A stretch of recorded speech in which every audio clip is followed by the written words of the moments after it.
Welcome to ABA Inside Track, the podcast that's like reading in your car, but safer. I'm your host, Robert Perry Cruz, and with me as always are my fabulous co-hosts. Oh, it's me. It's me, Jackie McDonald. I'm number 2 for the next 12 months. And it's me, Diana Perry Cruz. Hello, hello. I'm so glad you guys have created this weird rule. I think I've said that. I'm tired of You said that a lot of times now. Okay, well, you've also said that you're going to make the change repeatedly. Mm-hmm. All right, this bit, it's done. We're moving on. We're going to talk about behavior analysis and behavior analytic research, which is what we do every week on this here podcast. We talk about relevant research articles around some sort of behavior analytic theme. See? Look at that. I tried a new opening. I liked it. You like that one? Yeah. I should have written it down. Oh, well. We'll go back to the old one another time. You can actually re-listen to it because it is a podcast. You know what I don't want to listen to is my own podcast. Your own intro? No, I used to do that. I don't need to do that anymore. You're pretty consistent, honestly. I know. I am great. Because I've been looking at the transcripts for fun. Yeah. And you're pretty consistent in your intro and your outro. Well, I mean, according to the transcript, the first thing anyone on this podcast says is the word foreign. I think that was like maybe it's like the sound it makes when it plugs in or something. I don't know. know. We've never said that to start a podcast. Yeah. And we're not saying it to start this podcast. Well, what are we going to talk about this week, folks? Well, we're going to talk about the changing criterion design. That's right. It's the unicorn of experimental designs. What, in the sense that nobody uses it? Yes. It's rare? It's rare. It's super rare. The only people who want to use changing criterion designs are grad students. It's their first study ever, and they're like, I'm going to do this. Probably. No, I don't think so. Sometimes. Yeah, I don't think so. This is a very utilized design if you are trying to increase or decrease something that's already happening, right? The only problem... The people get a bad rap with changing criterion because you're not actually teaching anything, right? Because the person already has the skill in their repertoire. Yes. And you're just trying to slowly increase it or slowly decrease it. Mm-hmm. Yeah, that's right. So it can be very useful under a very specific set of conditions. It's a weak experimental design. It's No. I mean, it's not the strongest. No. It can be, though. It's not the strongest. No, it's not the strongest, but it can be if you'd use bidirectionality. Just saying. I mean, it's one of those things. I feel like I'm fighting for the changing criterion against you, too. I don't hate it. It's fine. It's a fine design. But there's a reason we don't see a lot of it in research. It's because usually there are other experimental control criterion that are going to provide, a more robust study, whereas in practice it may be more utilitarian. But anyway, we'll talk about it. All right, we did. I guess that's it. That's the episode. Thanks for coming, everyone. Donna, what are we going to be discussing today? Oh, sure. Let me tell you. We have three articles to talk about in this episode today. They are Best Practices in Utilizing the Changing Criterion Design by Klein, Houlihan, Vincent, and Panahon. And that was in Behavior Analysis and Practice 2017. Super article. I know we'll get into it.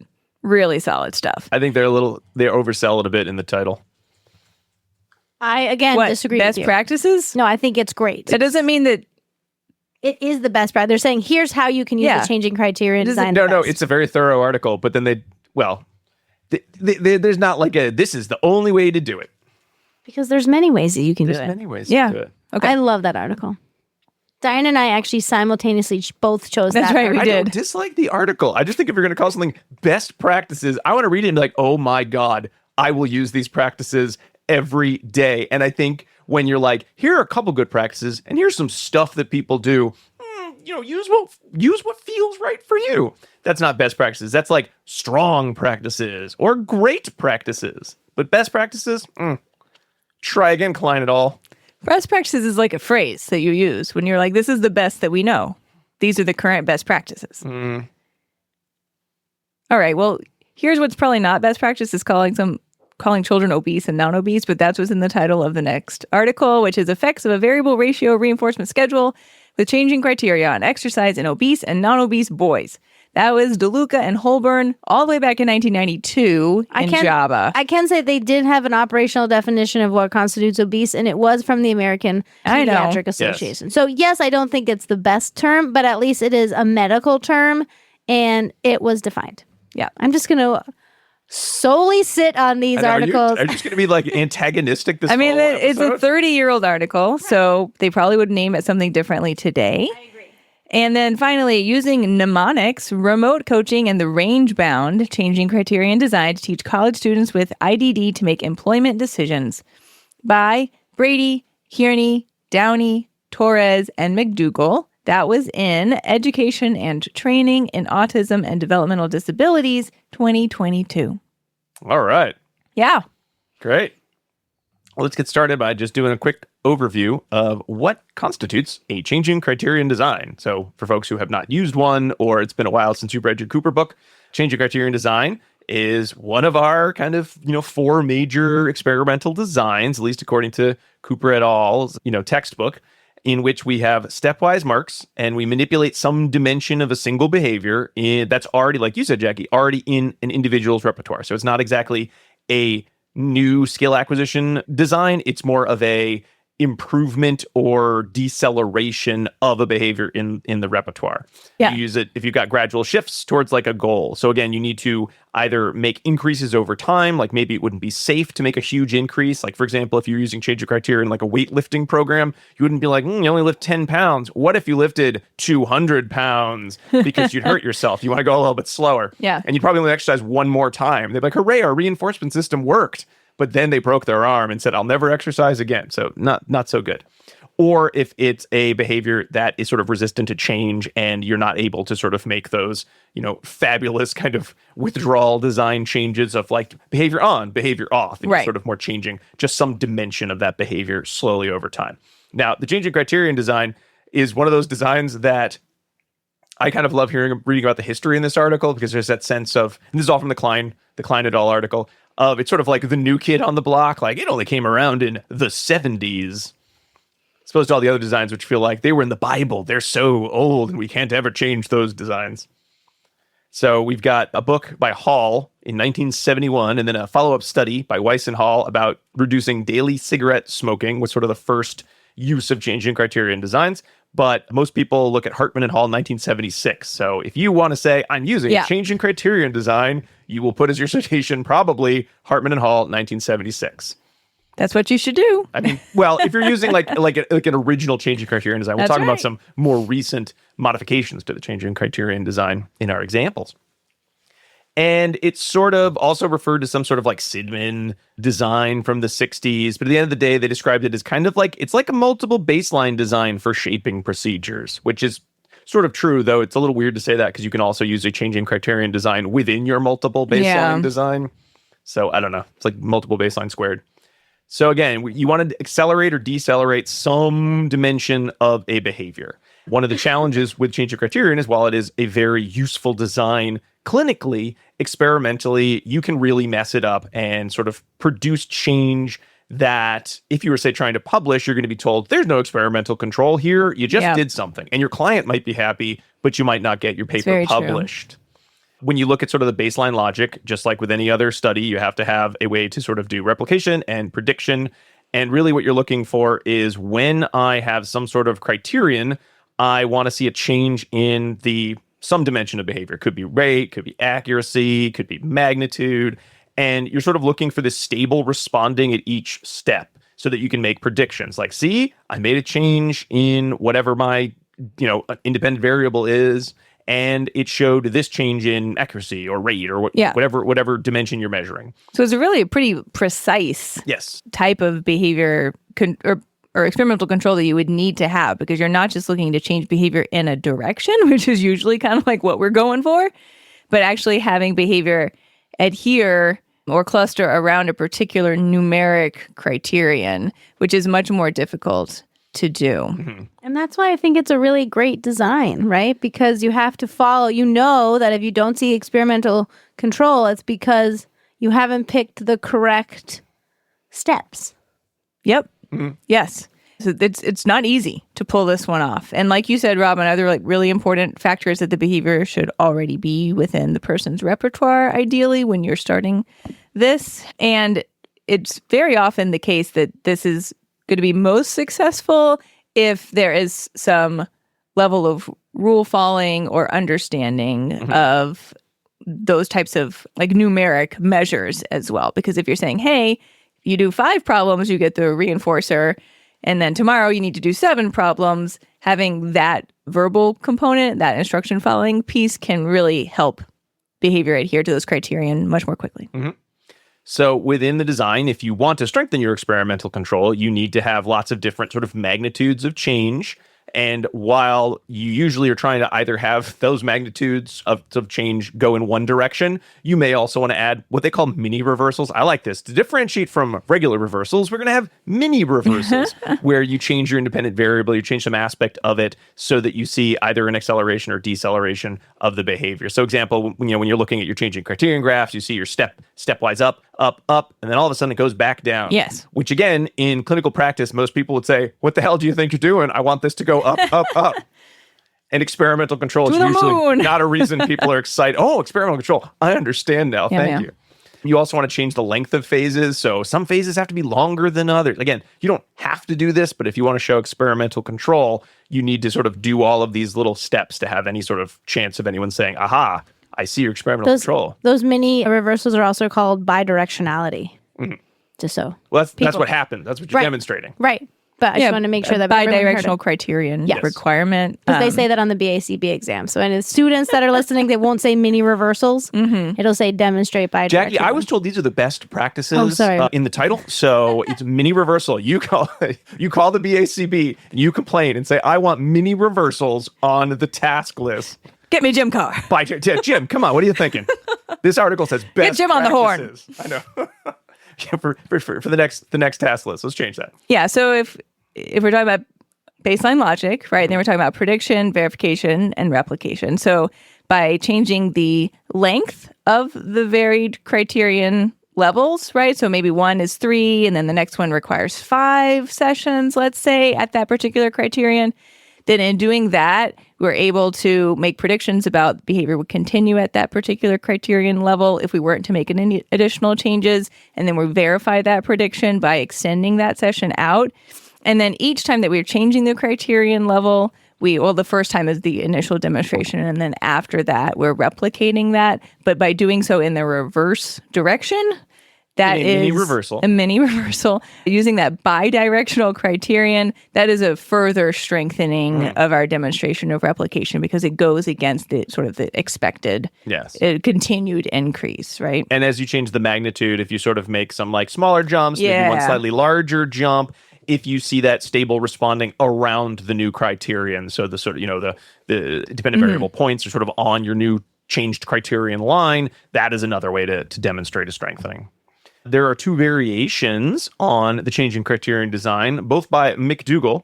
One is the range-bound changing criterion design. Yeah, more on that coming up. Where instead of just sort of saying, here's our new criterion, it's 5 or whatever, you have an upper and a lower criterion at each of your different kind of sub-phases. This is recommended to use when you're worried that gains going too quickly could cause injury or impact your long-term change. And it increases experimental control some because you show that behavior change is sort of sensitive to 2 criterions, the upper and the lower limit. However, you also are then telling someone like you can't respond any farther than these ranges. So, it might have to receive the reinforcer. To receive the reinforcer. So, that's how it should be. Yeah.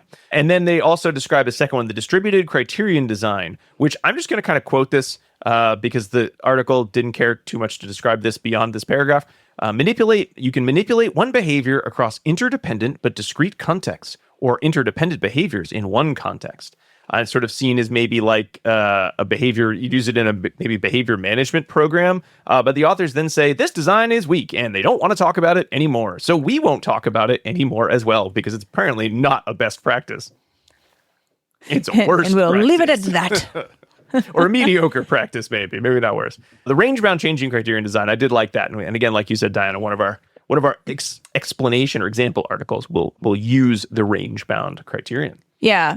The distributed one, I believe, is trying to get at like bringing in like multiple behaviors and then sort of attempting to demonstrate them within this model. So the axis is no longer modifying along some numeric value, but now modifying along a variety of behavioral axes. I don't know if I'm describing this well either because I also haven't used it. And the potential challenge here is that you end up doing just a bunch of A/B designs that if you had arranged it differently, you could have made this into like a multiple baseline across behaviors or across participants or something like that by staggering those initial baselines. But if you just have it set up where you had the same number of baseline and then you started doing like some of these like permutations, then you kind of just have a weak A/B design, right? So the strength of the changing criterion design is usually in being able to pinpoint that reinforcement criterion and then demonstrating that behavior adheres to that criterion without going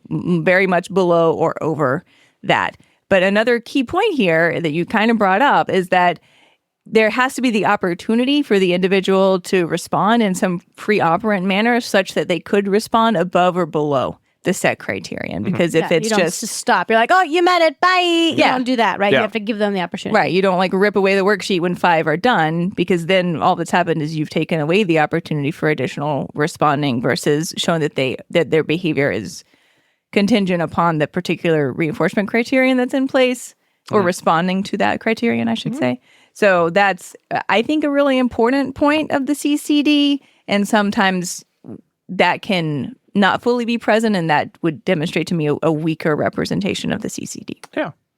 So what? We say that CCD is changing criterion design. Yeah, It is, yes. It's not like design. the Catholic. Right. CCD I'm classes. not Catholic, but it's like Yeah. that's where you're like learning communion. So like Yeah. if somebody maybe like started this podcast and then ignored it for the first Yeah. like 10 minutes and Yeah. then suddenly hear us talk about CCD, they're like, whoa, this got like really religious and spiritual. all No, of a Right. sudden. Or it could be like, how many Bible verses do you learn at CCD using a CCD design? How Oh, many wow. do you memorize per week? Wow. That sounds like a socially meta. significant problem that needs to be solved. I mean, I don't know. I don't teach CCD. Maybe they're like, if only I there don't were know a what they better do way there to teach either. more verses. How's everyone going to learn Genesis? All I right. really prefer Peter Gabriel on his own. Oh. But All right, let's see. Oh, here are some other best practices to know. One question always comes up of like, what do I choose for my first criterion? And the major way most researchers will choose that first criterion are either using the mean of the baseline rate, having the mean of the baseline rate using that, choosing the highest or lowest point at baseline if you want to do a range, or you get someone who knows what it is you're trying to change, like a professional in whatever the change dimension is, and you say, hey, what do you think would be a good target to start? And the authors actually say that's their favorite because it's the most sensitive to the ability of the individual versus just like, I don't know, you were around here, so 10% more seems like a good number, which is not necessarily best practice. You want to have at least 2 criterion changes to demonstrate control, though some people say 3 might be a better minimum. And then everything else is up to you. What's the phase magnitude? What's the phase length? Do you want to use mini reversals or not? How many shifts will you need? Oh, the sky's the limit when it comes to setting up your changing be criterion design. 1 million permutations. You could do everything, all the changes, and that's it. So again, the authors say it's not always perfect in research, but it is a really nice intervention tool. And then they even said, let's do a survey of studies using changing criterion design before 2014 to determine, are there any other patterns or any other things that we want to know about the changing criterion design? And this is a summary of 106 articles and 267 changing criterion graphs. And some things to keep in mind, at least as of 2014, is that about half of the studies were done with children. 82% were for individuals without a diagnosis, which is very different than most research in our field, where way higher numbers of the studies are participants who have some sort of a reported diagnosis like IDD or autism. Schools were pretty prominently used. About 45% of the studies took place in a school setting, which is interesting. Just like every other study, about half were done by an experimenter or a therapist. But teachers and staff were actually 27% of the studies. So again, a little bit higher than you sometimes see in our other experimental designs. 64% of studies were about increasing behavior, and 57% were looking at frequency as the key dimension, followed by magnitude. This is used a lot for targeting academic behaviors, about 19% of the studies. And then a lot of the other targets were things like sports, or communication, or self-care or safety, or habits, or compliance, or medical. And if you wanted to know what actually was the highest of all of these, it was other. Well, yeah. Did you ever read that study where they were looking at trying to decrease smoking consumption and someone was smoking like 6 packs a day? Mm-hmm. So you couldn't really so there would be like, oh, I can't remember what it was, but like go cold turkey, right? Like, so that's why this change in criterion is on. It's like decreasing this bad habit. Well, in terms of what category of study? That would be other. One thing they did note, and this is going to come into best practices language, is that very few of these studies actually had any sort of behavior assessment or preference assessment included, which seems odd because if you're trying to change behavior, you probably want to know the function. Although if we're talking about sports, like what's the function of trying to get better at throwing your baseball or soccer goals? Like, I don't know, you want to get better, automatic reinforcement, some sort of socially mediated consequence, right? But preference assessment seems like they'd be pretty important in terms of helping individuals sort of identify what they want to earn as they reach their criterion, right? Or what they want to happen. A lot of the studies, about 71%, use some sort of a contingency as an intervention, though 22% used no contingencies at all. Usually it was reinforcements, about 73%, though some of these studies, about 22%, used a punishment procedure. What was interesting is that a lot of the studies, like we kind of already mentioned, used some sort of, it says 70%, which the math doesn't add up. So I think it's more of like an addition to the reinforcement, but they weren't super clear. I went and double checked because I was like, these numbers are not, that's 140% or 170%.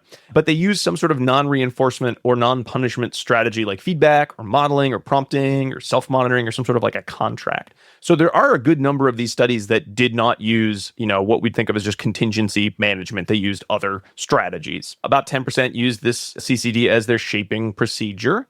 And a lot of them they kind of looked very closely at sort of the designs, and again, a lot of them used kind of a weaker A/B designs, about 63%. The 70 of those studies, used a multiple baseline design with a CCD within it, usually across some sort of behavior. So they're changing multiple aspects of multiple behaviors, right? Which sounds very hard to keep track of.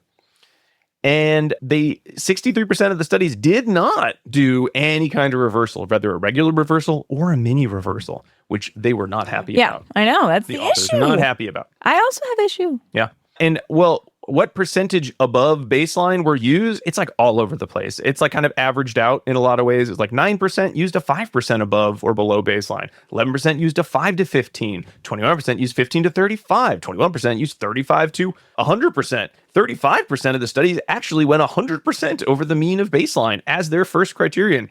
But again, that sounds really stupid. Like, why would you want to go that high? Usually the baseline was 0. So it mathematically became above 100%. I don't think it doesn't really work that way. That's how they report 0 is still 0. I think what they meant is just the idea of there was no behavior occurring and then there was. Well, they had to pick somewhere to start. Sure. It's more than 100%, but you're right. Mathematically, it's undefined. So there are lots of ways to use the changing criterion design, but a lot of studies, at least as of 2014, used pretty poor experimental control. Only 25% of the studies they looked at did the authors say, you know what? I think experimental control was solidly determined. And usually the failure was a little variation in phase magnitude and no reversals at all. So shame, shame, shame. And they also saw a lot of, smaller variations of things like phase length, or maybe only 2 changes in the criterion. Sometimes they'd use, like you were saying, Diana, restricted responding, which is its own problem. But with all that said, if you wanted to get better experimental control, just don't do what 75% of these studies did, in that you want to have a mini reversal. You want to have more variation in your phase magnitude. You want to have more than 2 changes in criterion. You don't want to restrict responding. But some other key things. Just do those things. Yeah, those things you exact mentioned, and you will be doing better than 75% of published research in this area. They also say if you're changing behavior that it seems worthwhile, maybe do an FBA to determine the function. Definitely use a preference assessment. And it also wasn't super clear how many of the studies were including the individual in determining what they want their criterion to be. So add that component, why don't you? How high do you want to go? Where do you want to be? Why is that a good or bad idea? Like, be a part of the study itself, right? And then also include more training of the client into using the changing criterion design themselves. So it's not something being done to them. It's something that they are a part of. Yeah, absolutely. So not just looking at their consent to being part of your study, actually being active participants in the study, and using more social validity measures. There's so many apps that could do this for you. Yeah, this feels like a very easy one to sort of track and then graph for you and then let you see your stepwise changes, right? Yeah. But I'm sure, you know what? I'm sure there's one that actually does this, but I don't know what it is because there's too many apps. I more mean like build it in, like Duolingo should like have this model, right? And they'll be like, oh, this is a rest week. You only need to do 3 days this week, right? But it's like you're bi-directional. They they don't really go down. Yeah. They usually progressively get harder. Yeah. Until you It'd be so miss easy one. to just build it into those things. Until you miss one and then it goes back down to easy again. Yeah, but that's different. That's different. Yeah. Okay. Well, now we know some best practices, and most of these are great practices. Are they the best? I need more research there, but I understand. If you wanted to think of what's the best that we know right now, That's what it means. What Fine. it means. Yeah. then they should put that in the title. When you know better, then you can do better. But that's why we need more of these types of studies. All right. Well, now that we know what goes into a changing criterion design, the best changing criterion designs, let's take a break. And when we come back, let's describe how they've been used with some example research. We'll be right back.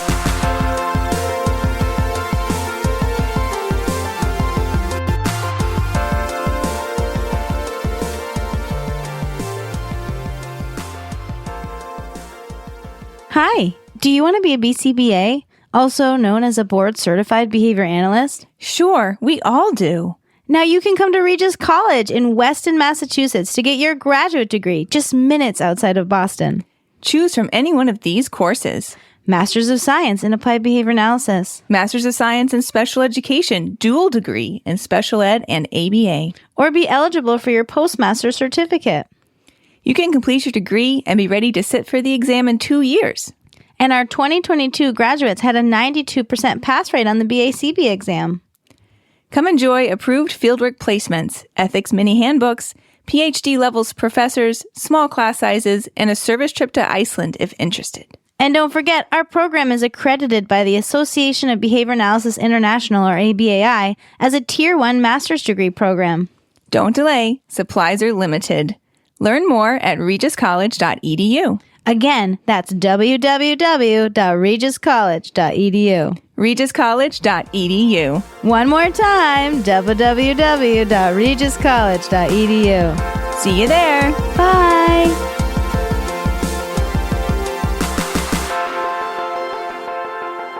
And we are back talking about the changing criterion design. But before we continue this discussion, I want to remind all of our listeners that ABA Inside Track is ACE and QABA approved. And by listening to this episode, you're able to earn 1 learning credit. Hooray for you! And for us, for learning about the changing criterion design. This was my idea because I love this design. Hooray for Jackie! And everyone was like, I don't really know. And I was like, It's please. my idea. Maybe it was both of ours because I actually love this design. I wish I could do all my research on the changing criterion design. I think there'd be times that it probably wasn't the best fit, though. No, absolutely. Yeah. Oh, I think like, no, I can absolutely do that. I will. Oh, you're right. I'll never be published again. And where were we? Oh, yeah, CEs. And all you need to do is finish listening to the episode and then go to our website, abainsidetrack.com, to put in some important information. One of the pieces of information are going to be 2 secret code words that we've hidden in the episode. And I'm going to give you the first of those code words right now. It is GNOME. GNOME. It ain't Alaska. It's the little mythical creature with a funny pointy hat. A gnome. Because why, Diana? The gnome-mobile, we're hunting for gnomes in the gnome-mobile. That's not why you told me. You said it was Gnome-vember. That's all that's going through my head right now. Oh, okay. So I don't now know. It's January, so. Well, when we recorded, it was Gnome-vember. But it's January. We got to get ahead for the holidays, man. We need some time off. So We went to a local place nearby. a botanical garden. Oh, yeah, okay. And they have gnomes out and little like painted statue gnomes. You have to go around all the places and find them, and they're so cute. Yeah. Yeah. So that's your code word. Yep. Gnome. All right. So when we left off, we talked about the best practices for changing criterion designs. Oh, one thing I did love is I always thought the plural of a changing criterion design would be, oh, you need lots of criteria in your changing criterion design. It is not. It is criterions. Yes, it's criterions. So if you, like me, were like, well, the plural of criterion is criteria. True. But if you are talking about the research design, at least according to the best practices article, you want to refer to them as your different criterions, which grammatically makes no sense. But interesting. I didn't realize that. You said, yes. Okay. Unless the whole thing, unless Klein et al. Were joking with us and they're like, psych, these aren't the best practices. Because we should have used changing criteria when talking about lots of criterions. Oh my God. But like let's strunk in white for CC or for SCD. Yep. But let's talk about two examples. The first example is going to be kind of a classic changing criterion design, and then we're going to talk about the range. The RBCC? Changing criterion design, yes. You're funny. Well, the range bound. I've got it taken care of. Yes. So here's my classic one when we're looking at inactivity in young children. And I guess in the 90s, around this time, they were really focused on making sure that all kids were really fit and healthy. That feels like every time since the 80s. Well, they're really wanting to do it. Probably the president's fitness challenge was happening. They couldn't pass their president's physical By the way, fitness test. I cannot do the V-sit and reach. I do yoga every single day. That's the only part of it I'm good at. Oh, I cannot. I've never done a pull-up. Oh, I can pull up. I think I just have arms that are more disproportionately longer than my legs, so I can reach past my toes. Well, I cannot. And is it a pull-up or a chin-up? You had to do both. You had to do both. Oh. And then you had to climb hung there. The rope. I would have loved to see that, by the way. Anyway. What about the shuttle run? You had to do the shuttle run? Yeah, I could do the shuttle run slowly. So the previous research really kind of looked at this as well. They looked at using a fixed ratio. And we all know that fixed ratio has this break and run pattern, right? And so 1 minute of duration counted as one ratio, like one frequency thing. And that was really effective. So they really wanted to look at previous research and extend it using the variable ratio schedule, because what we know about simple schedules of reinforcement is the variable schedule makes this very high, stable responding on a cumulative record. Yeah. And so they're like, okay, maybe we can further increase exercise, both the time you're exercising and the amount that you're exercising, to see. And they wanted to use a changing criterion design because it can start at a participant's specific level and we don't have to do it as a group, right? So each participant had their own individual baselines and we moved from there, so they didn't have to do a lot of group stuff. And they could gradually increase via small successive increases. So they had 6 11-year-old boys. They were at school. They were asked if they wanted to participate in this research. They said, do you want to come and exercise on a stationary bike in the nurse's office 5 days a week? And all of them said yes. Oh. Yeah. And so whatever was happening in class must have been really boring. You would change the criterion for more interest in class. So 3 were considered of typical weight and 3 were considered over 20% at least of their typical body weights. None of the boys were taking medicines. All were considered healthy and none were doing any weight control management. The boys that they were calling obese were at least in the 97th percentile for weight and ranged around 32% to 161% over the range of what their typical body weight should have been. And the non-obese boys were around 50%. One was slightly higher, but they said, oh, it fell in the range, so it's fine. All were of average height, and this took place in my favorite place, Winnipeg in Canada. Oh. So they probably had to exercise, and it was probably in the winter, and that's why they had to ride bikes in the nurse's office because it snows nonstop there. I went there once for a job interview, and there was a husky walking down the street in a full snowsuit. Wow. Oh my God. That's adorable. Awesome. Yep. It was very cold out. Did he have an owner? Yeah. Maybe it's a wolf. He was walking on 2 feet, actually. I guess everyone walks. Every husky's a husky town. All right. So all they needed is a stationary bike. And this time, I think this is clever. They counted 1 wheel rotation as the response. A pedal. Yep. A pedal. And it makes that sound. And on the bike, there was a bell and a light that went off on a VR schedule. And each time the bell and the light went off, a point was delivered to the boy. And then the boys could trade on those points for backup reinforcers at the end of the session. They also noted that bikes were set to moderately low resistance, so it wasn't like they were like making them It wasn't a spin truck class. up a hill. Yeah. So they took baseline for 8 sessions until stability was demonstrated. And again, like I said, each boy served as their own baseline. Then they added the VR criteria for 8 sessions. That was sub-phase 1. Then, and so what it was is 50. Yeah, I think it was a VR Criterion. Oh, so sorry. So sorry. That was sub-phase 1, and that was 15% above baseline was what they wanted. And then the second sub-phase was 15% above that. And then the third one was 15% above that. So they went with the classic, I'm going to pick a number, Yep. and then that's good go enough. with it. Yep. Those are fairly big jumps, though. Huge jumps. Yep. And then they reverted back to baseline where nothing happened. There was A no mini light. reversal, you say? A mini reversal. Yep. And then they went back to that third VR schedule. Ooh, they used 3 different criterions. They did a good job for 5 sessions at the end to see what happened. Well, except for that 15%. They should have asked a professional stationary They should have. bike person.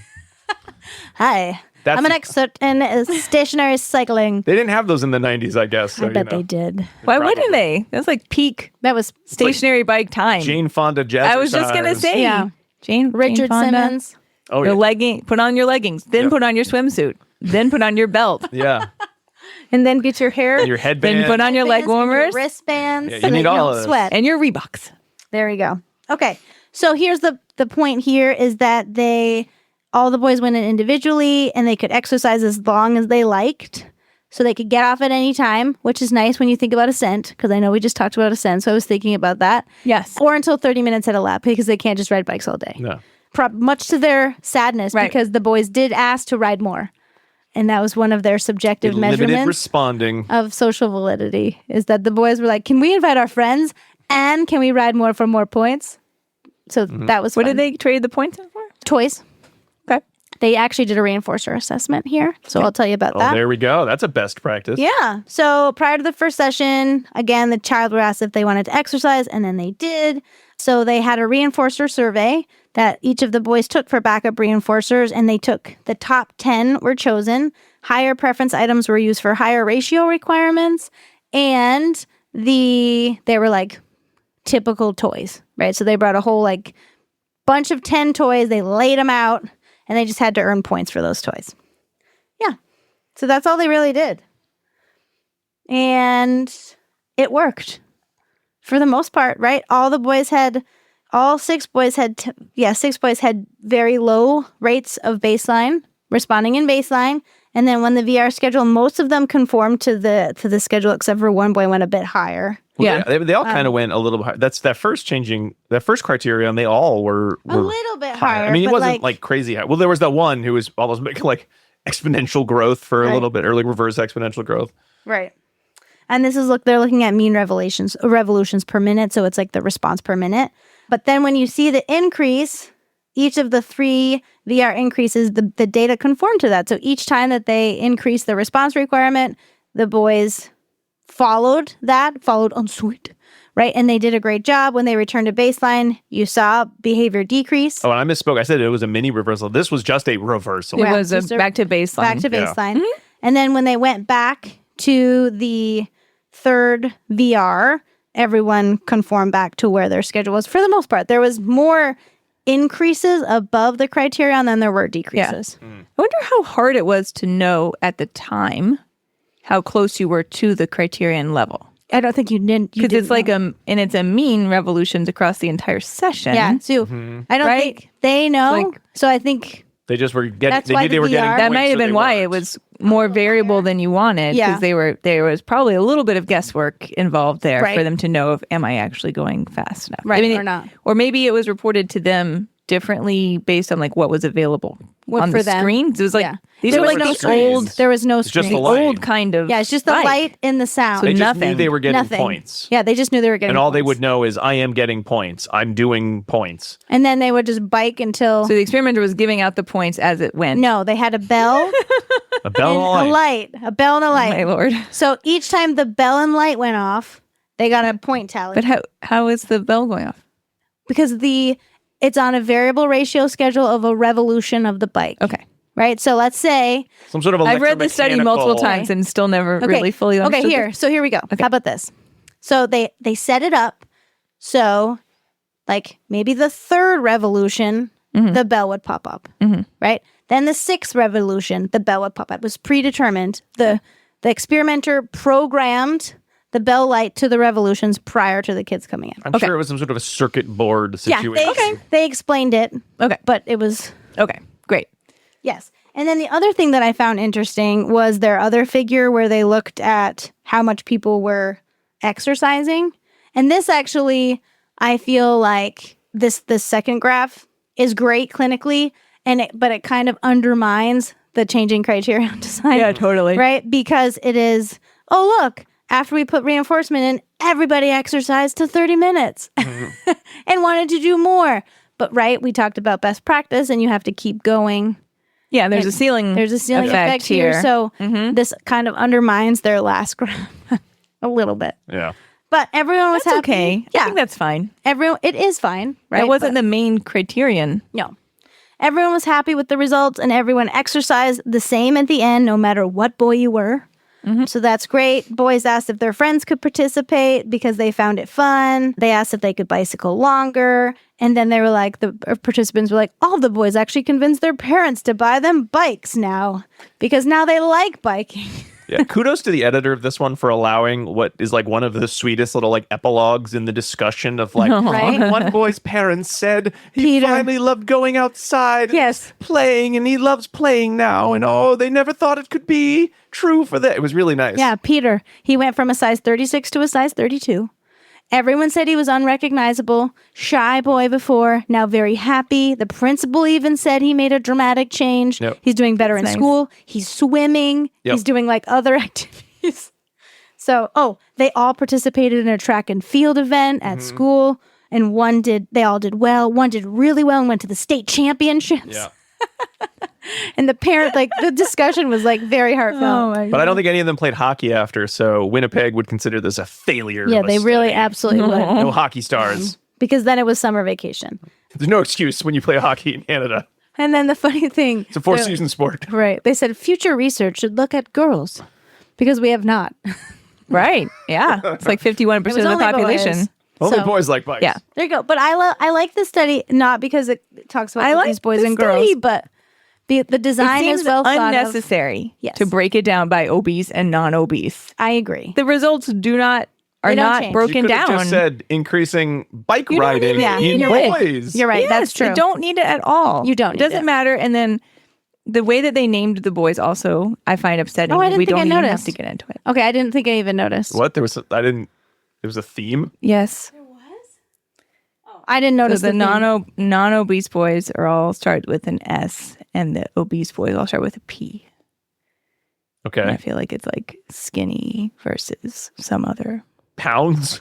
Oh, I some didn't even other. notice. I think there's a lot of things P could be that Oh. like I Didn't don't even- like it, but I that didn't- might not be what the authors meant. I didn't even It notice. was also that. a long time ago. Sure, 90s. and maybe they would do something differently now. So Sure. Okay. yeah, Good. It's a good. It shows the design well. I did not even see that. I know Oh, there we go. it is a good demonstration of changing criteria design. Absolutely. Yeah. Yes. All right, well, let's get out of the just disgusting 90s. Let's move into the modern, enlightened era. My mom totally had one of those like Stationary stationary bikes. bikes. My grandma had one too. I bet that But thing it- weighed 500 pounds. It was just like pure, just metal all over the place. So heavy. No one Yeah. ever used it. It just hung clothes on it. It probably had one of those things you're like, oh, I want to change the amount of like weight resistance, and you would like turn the rusty Yeah. knob on the bottom. It did have like a little odometer type of thing that showed you how fast you were going. Did it light up? It didn't when you, light when up you went? or ding. No. Oh, well, you got no points for riding a bike. You just had to do it for fun. For funsies. All right, I want to go back to the future and talk about the range bound. All right. This one is criteria in the design. distant future, the year 2022. And By I future, I mean past. really liked this episode. So just as a reminder to everyone, the title here was Using Mnemonics, Remote Coaching, and the Range-Bound Changing Criterion Design. By episode, do you mean this article? Is that what I said? You said, I love the fact that I really like this episode. And some people might say, oh, Diana just got a little confused. In Diana's notes, I like the focus of this episode. Sorry. Yeah. Well, every time I introduce the articles, I also say, we had a couple good episodes. Yeah, that's this true. Be careful, episode. folks. If you do 10 years of podcasting, everything becomes an episode. Yeah, yeah. Life is an episode. She's like, man, this episode was great This today. episode. Somebody should watch this episode. I measure my life in When like, I what go to episode bed. did I do? What research did I read for this episode? I'm talking about her life episode. Yeah. There's lots of episodes. Each day is a life episode. On my own TV show. I'd watch it. Okay. So I really liked this article in that they, sort of couched their research that they were doing here within, I think, what they viewed as important work. So they talk about why you want to focus on preparedness for employment, for students and individuals with intellectual disability. They talk about the value of employment. It contributes to self-worth and quality of life. Only 10% of people with intellectual disabilities are part of the paid integrated workforce, and that really results in poor employment outcomes for this population, underemployment, lack of financial independence, lower quality of life, etc. So they say we can, work to improve this by introducing work-based learning opportunities in post-secondary education settings. And so work-based learning means using paid or unpaid work opportunities to what they called increase employability by teaching a lot of pre-employment type skills. And they said a great option is having these programs built into IPSE, which is inclusive post-secondary education. They found that individuals who participate in those programs produce more employment opportunities and higher salaries for them over time. So these work-based learning opportunities can help to build pre-employment skills, and that could include a bunch of different things, but the one that this study focuses on is decision-making skills. And so what they were really focused on here was decision-making skills related to whether one might want to have a particular type of job, because that could influence the choices that you then make in terms of job sampling and doing some of these paid or unpaid work opportunities. So that was, there's like a million things that could be targeted here, but that was just one of them. Yes. And so they said you could work on these decision-making skills, again, a lot of ways, but one way that we want to look at is using a mnemonic device. And I love saying that word. Pronounced mnemonic. Mnemonic.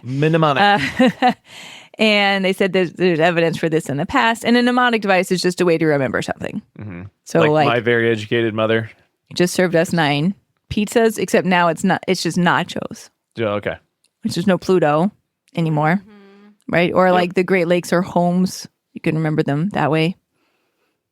I could keep going, but I won't. Nope, that's good. Okay. So they said that mnemonic devices have been used in the past for helping folks remember how to complete job applications or make decisions about job preferences, etc. You could also use covert audio coaching, and they incorporated that here, which is obviously why it is coming up. In this one, they specifically did remote audio coaching, so it was via Zoom. So the current study is an extension of 2 previous studies by some of the authors of the study here, Kearney and Torres, 2022, and Torres et al. 2021. And the current study was combining remote audio coaching with teaching / using the mnemonic device to teach employment decision-making skills to college students with intellectual disabilities. And the reason why we're talking about it today is because they used a range-bound changing criterion design in order to do this whole thing. So before I tell you about that, there were 3 participants in this study. They were all in this IPSE program at a local college for students with some type of intellectual disability. These students had that diagnosis as well as an ASD diagnosis. So there was Davida, who was aged 20, Kara, aged 24, and Hunter, aged 24 as well. And it was all done via Zoom. But their parents had been instructed to not interfere with the sessions, basically. Yeah. I forgot what they had a term they kept using. It was another acronym. And I kept being like, I don't remember what that procedure was. I remember ELSE as their mnemonic. Yeah. And then I realized, they just gave a fancy name to, we used like bug-in-ear technology over Zoom. Oh, that's RAC. RAC. It's remote audio coaching. I was very annoyed at the addition of an acronym for and we just talked to them over Zoom with Bluetooth headset. That doesn't need a name. Yeah. You just did that. That's what you did. That's what you did. Yeah. So the McDougall is also an author on this one. And McDougall, 2005, is the one that introduced the range-bound changing criterion design idea as an option. McDougall just like in every research meeting? I don't know, everybody. What about a range-bound criterion design, huh? It's like, fine, whatever, McDougall. Trust me. So the idea here with the range-bound is that rather than there being a single criterion that needs to be met, there is a range instead. So instead of it being like, oh, you have to do 5, you could do 4 to 6, and anywhere within the range. Criterion and lower criterion. Exactly. Yeah. So anywhere within the range receives the reinforcer. This gives people a little bit more autonomy, right? They talk about it in terms of it being a purposeful, stepwise progression. And the advantage here is that you could use it to potentially shape new skills. It also is great because the participant doesn't do too much too soon, is how they described it. Because doing too much too soon could lead to careless errors, overly variable responding, or impulsive responding. So the idea here is that we're going to go slow and steady. You have some choice in the matter, but you need to respond within this range in order to receive the reinforcer. So it kind of prevents people from moving too quickly through the steps. I was gonna say, I don't know if they necessarily demonstrate like it does teach better. You know, it's in the discussion. Like it does teach better because the change in range allowed them to focus their answer. No, but we don't know. It sounds good. Like that sounds like a good reason to use it. Whether or not that is actually what is happening, you know, it didn't seem like it hurt. Yeah, it's true that you don't really know if that is an advantage, but it's an option, I guess you could say. And then within the RBCC, you can still do the bidirectional criterion, which we've already discussed as being pretty advantageous if you're looking to establish stronger experimental control with the CCD. So that would be an advantage here. You can do a mini reversal. Yeah. And then in this study, they also added in a generalization condition and a follow-up condition at the end. So they have a lot going on here, I think, to demonstrate the strength of this design for this purpose. So the DV was, what was the DV? It was like how many of what I wrote down is not correct. I think it was like how many components of the else mnemonic did they do? So they used the mnemonic. The mnemonic was available, but that wasn't the DV. I don't know why I wrote that. The DV was how many reasons did they give for whether a particular job would be good for them. Yeah. According to, and they scored it according to like which of the mnemonics in the else acronym. Yeah, kind of. Well, at the end of it all, it was just total number of responses. So how many answers did you give, pretty much? Yes. That's awesome. I don't know yet. I don't know, guys. So the mnemonic was ELSE, E-L-S-E, and they actually have the little picture in the article of what that looked like, and they showed it on a PowerPoint screen to the participants during the appropriate time. So E is the education level required for this job a good fit for me? So they could respond to that. L, do I like the particular job responsibilities? S, do I have the skills needed for this job? And then E again, am I satisfied with the earnings of this job? And they could answer each of those by thinking about, what is needed for the job? And then do I kind of fit those criteria? So there's like 2 components to each of the else parts of the mnemonic. Oh, there it is. The criterion was the number of reasons provided by the student on whether they did or did not want the job in question. And then the materials, they used a website called careeronestop.org, which has a lot of little video and photo vignettes available on there of different jobs, different vocations, which is kind of cool. So within each session, this was all done via Zoom, like I said. In the baseline, the experimenter asked them, which job do you want to learn about or consider today, A or B? So they built in choice, which I love. The participant selected one of them. They then watched the video from the careeronestop.org website. And then they said, do you think this is a good job for you? Tell me the reasons. And they didn't give them any other guidance in the baseline condition. And then in the intervention, they did basically what we just described, but they added in some additional components. So they also, in making the decision on where they're going to start the criterion for the changing criterion design, they did what you already suggested, Rob, which is they asked around. So they asked 12 vocational rehabilitation counselors what they thought were an appropriate number of reasons that a college student with an intellectual disability might give in order to help find a job that's right for them. And they call this their reality base for their target criterion. So the lower boundary was a mean of 3 reasons, and the upper was a mean of 7, with a total range of 1 to 10, depending on the person. And then they use that as a gauge, but then for each individual participant, they really chose their own levels anyway, but it was just to make sure they weren't totally off base. So in the intervention, they set it up the same way. They said, please tell me X range of reasons why you might want this job. And so the ranges were tell me 2 to 3 reasons, tell me 4 to 6 reasons, etc. And then they would provide as many reasons as they could. And then if they needed more assistance, the experimenter pointed them towards the else mnemonic and said, oh, well, you could also think about, what the earnings are and try to help them along those ways. Yeah, but they could choose which one from else. They didn't have to. Yeah, they could choose. And then the final criterion was set at 11 reasons, and they talked about that at length.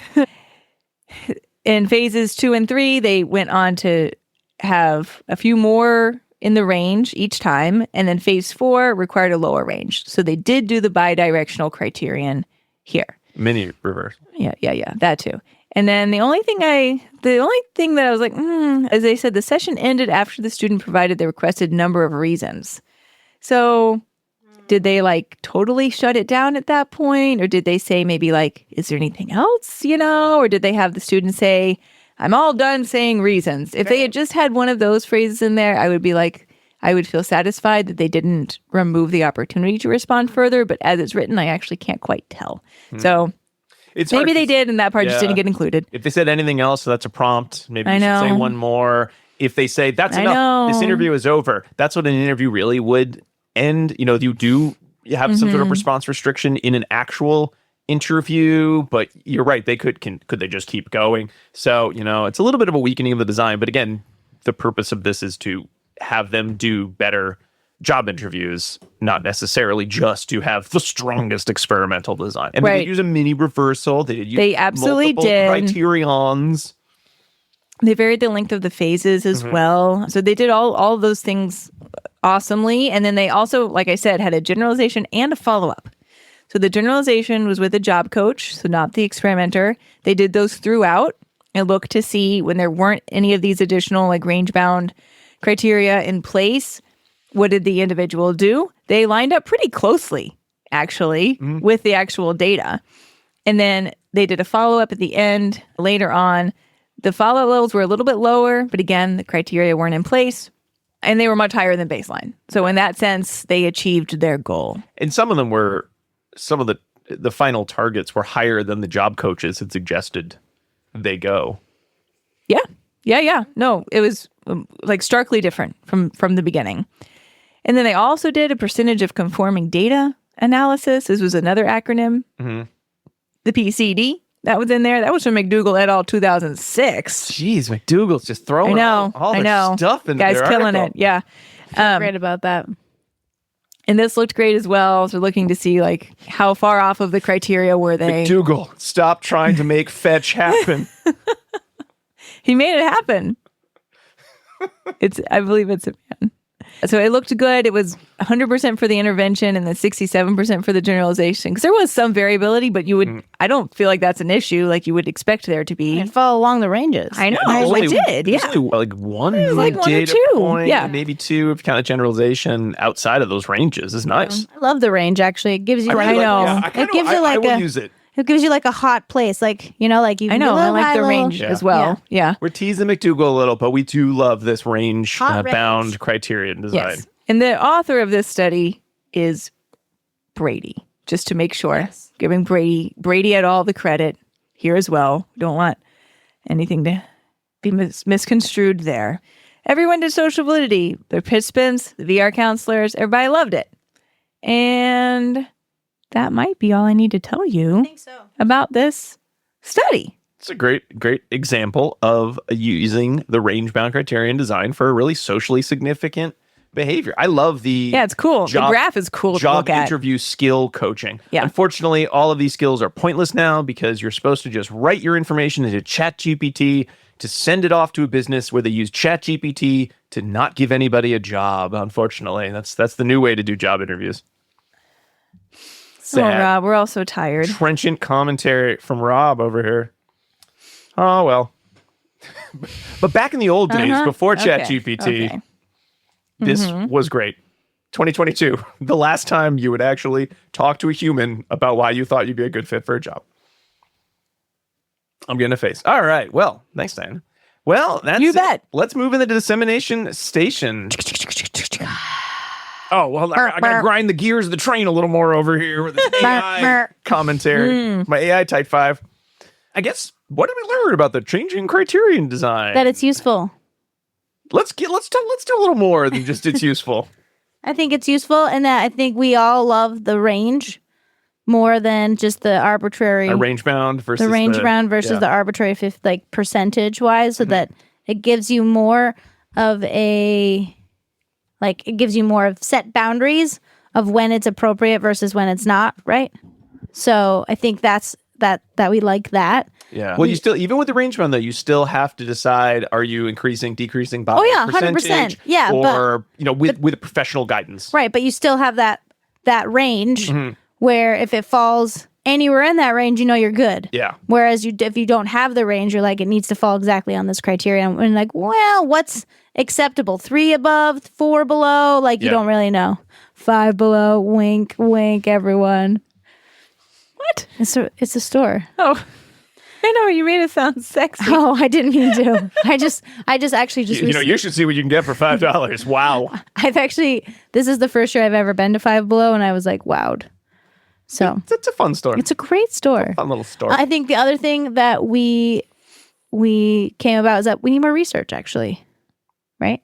Yeah. On the changing criterion design a little bit. I mean, it's not necessarily more research. We need more research using stringent criteria as to how to effectively use the changing criterion design. It needs to have, like we said, you want to have three or so criterion is a good minimum. You want to have varying phase lengths. Maybe try your range bound. Maybe have a professional help you talk about what changes would be appropriate changes to make as you're setting your criterions. Make sure to say criterions. Yeah. Not criteria. Yeah. Yeah. And, change the magnitude of the shifts as you can within those ranges. Kind of a nice. I'm curious, could you combine an increase, decrease in the width of the ranges to capture some of that magnitude shift between the criterion? Probably. I wonder. Maybe. Or would that just be not showing any experimental control? My range was 0 to 100. Look at this. Wow. Responding stayed there. Yeah, I don't know. Maybe within reason. Right. And I also think that this is helpful for clinicians when they're thinking about behavior management programs or behavior change programs, that you don't need to go from 0 to 100 all the time. Yeah. Right? You can make small successive changes, and that's okay. Mm-hmm. And sometimes it's necessary.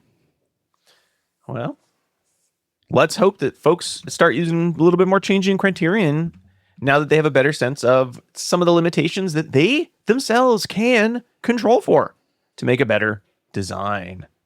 All right, and that's it for the changing criterion design. Thank you all so much for listening to this episode of ABA Inside Track. If you want even more ABA Inside Track, please subscribe to our show wherever you like to get your podcasts. You can also subscribe on our Patreon page, patreon.com/ABA Inside Track, to get all of our episodes a week ahead of time. And if you subscribe at the $5 and $10 levels, you're able to get access to all of our polls, including our listener choice and book club polls. Listener choice episodes are chosen by you once a season, and you get a free CE for listening. At the $10 level, you also get access to our book club episodes the minute they come out. Everyone else, you got to wait a whole year, and you don't get 2 free CEs for listening to our discussion of books. We got some upcoming books or books that came out. We just did Atomic Habits. So if you were like, I kind of want to read Atomic Habits, maybe you want to listen to the podcast first, and you'll hear our detailed review of the book. My life's going to get so much better now. Again, that's patreon.com/ABA Inside Track. You can also find us on abainsidetrack.com, where you can find links to all of the articles that we discussed on this and all of our previous episodes, as well as a place to purchase CEs. And speaking of purchasing CEs, if you go there for that purpose, you better know our second secret code word. It's garden, GARDEN.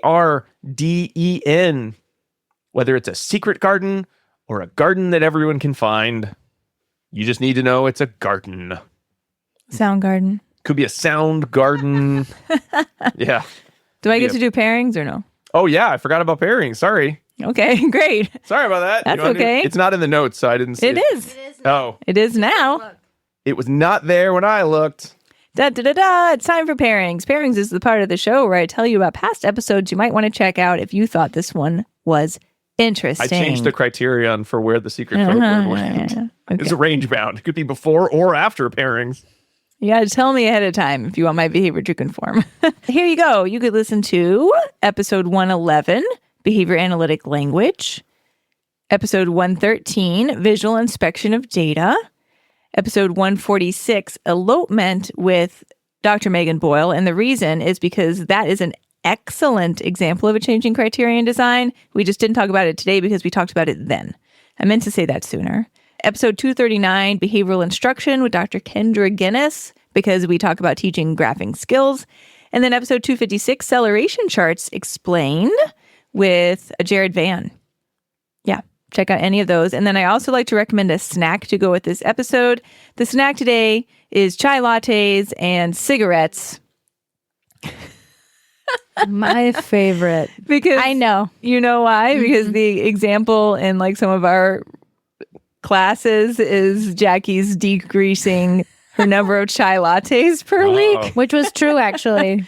I did use a change of criterion design for this. I know. Yeah. And there was another example of someone smoking 6 packs a day. Yeah. And then the cigarettes are just the classic. Classic changing criterion design.